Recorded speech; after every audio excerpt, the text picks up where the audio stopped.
Akkauntingiz blok bo'lib qolmasligi uchun mana shu aytgan 6 ta ishimni hoziroq qilib qo'ying. 6-si eng muhimi, uni bilishdan oldin esa meni sayfamga obuna bo'lib qo'ying. Hozir bilasiz, Instagram har 10 tadan bitta akkauntni blok qilib qo'yadi. Siz ham akkauntingiz blok bo'lib qolmasligi uchun mana shu aytganlarimni qilishingiz kerak. Birinchisi, pul haqida ko'p gapiravermang. Pulni ko'rsatib, pul haqida ko'p gapirib, sotuvlar qilib, har doim pul daromad gapiraversangiz, Instagram sizni blok qilib qo'yishi mumkin. Ikkinchisi, brendlarni kopiyasi, lyuks kopiyasini qo'ymang, bu haqida gapirmang. Men juda ko'p internet magazinlarni aynan shu sababli blok bo'lib ketganini ko'rganman.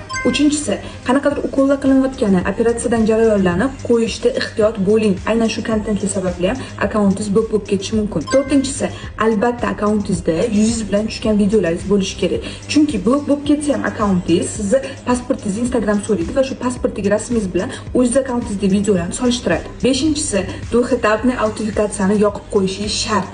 6-si, akkauntingizni vasстановить qilish uchun kiritilgan nomeringiz va emailingizga dostupingiz bormi? O'sha narsani hozir tekshirib qo'ying. Endi mabodo akkauntingiz blok bo'lib qolgan bo'lsa ham, xavotirlanmang. Sizga akkauntingizni ochib beraman deb yozayotganligiga ishonmang. Nima qilish kerakligini esa keyingi videoda aytaman. Buni bilish uchun esa men sayfamga obuna bo'lib qo'ying.